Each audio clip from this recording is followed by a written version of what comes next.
July 8. Dear Madam Varvara Alexeyevna, I hasten to return you the book you lent me on the 6th of this month, and therewith I hasten to discuss the matter with you. It's wrong of you, my dear girl, it's wrong of you to put me to the necessity of it.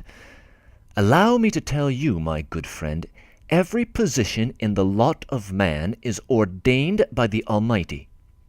One man is ordained to wear the epaulets of a general, while it is another's lot to serve as a titular counsellor. It is for one to give commands, for another to obey without repining, in fear and humility. It is in accordance with man's capacities. One is fit for one thing, and one for another, and their capacities are ordained by God Himself. I have been nearly 30 years in the service. My record is irreproachable. I have been sober in my behavior, and I have never had any irregularity put down to me. As a citizen, I look upon myself in my own mind as having my faults, but my virtues too. I am respected by my superiors, and His Excellency himself is satisfied with me, and though he has not so far shown me any special marks of favor, yet I know that he is satisfied. My handwriting is fairly legible and good, not too big and not too small, rather in the style of italics, but in any case satisfactory. There is no one among us except, perhaps, Ivan Prokofyevitch, who writes as well. I am old and my hair is gray. That's the only fault I know of in me. Of course, there is no one without his little failings. We're all sinners. Even you are a sinner, my dear. But no serious offense, no impudence has ever been recorded against me, such as anything against the regulations or any disturbance of public tranquillity. I have never been noticed for anything like that. Such a thing has never happened. In fact, I almost got a decoration. But what's the use of talking? You ought to have known all that, my dear, and he ought to have known. If a man undertakes to write, he ought to know all about it. No, I did not expect this from you, my dear girl. No, Varenka, you are the last person from whom I should have expected it. What?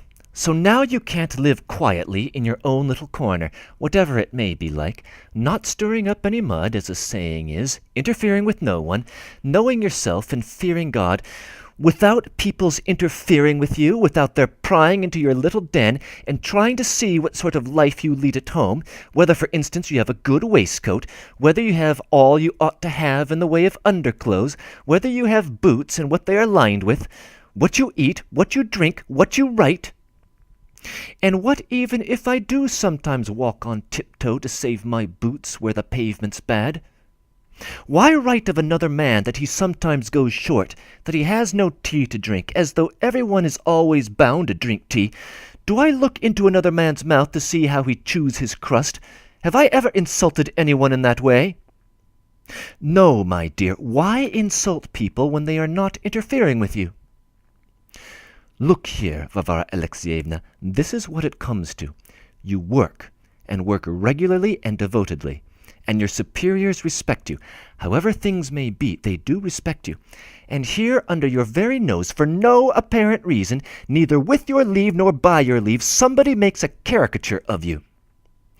Of course, one does sometimes get something new, and is so pleased that one lies awake thinking about it. One is so pleased one puts on new boots, for instance, with such enjoyment. That is true. I have felt it because it is pleasant to see one's foot in a fine, smart boot. That's truly described. But I am really surprised that Fyodor Fyodorovitch should have let such a book pass without notice and without defending himself. It is true that, though he is a high official, he is young and likes at times to make his voice heard.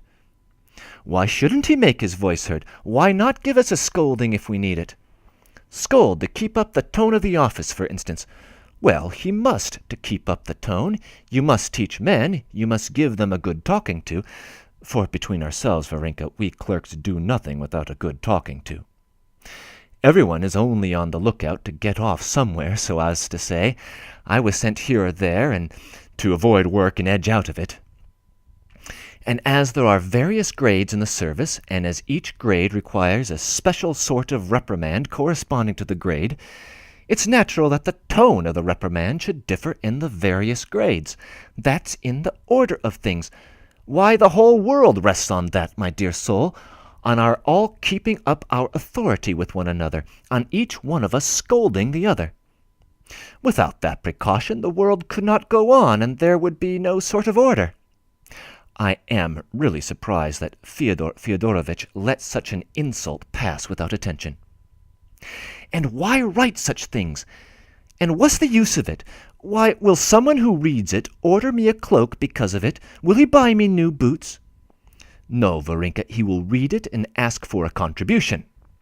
One hides oneself sometimes. One hides oneself. One tries to conceal one's weak points. One's afraid to show one's nose at times anywhere because one is afraid of tittle-tattle, because they can work up a tale against you about anything in the world, anything. And here now all one's private and public life is being dragged into literature. It's all printed, read, laughed, and gossiped about. Why, it will be impossible to show oneself in the street. It's all so plainly told, you know, that one might be recognized in one's walk. To be sure, it's as well that he does make up for it a little at the end, that he does soften it a bit, that after that passage, when they throw the papers at his head, it does put in, for instance, that for all that he was a conscientious man, a good citizen, that he did not deserve such treatment from his fellow clerks, that he respected his elders. His example might be followed, perhaps, in that.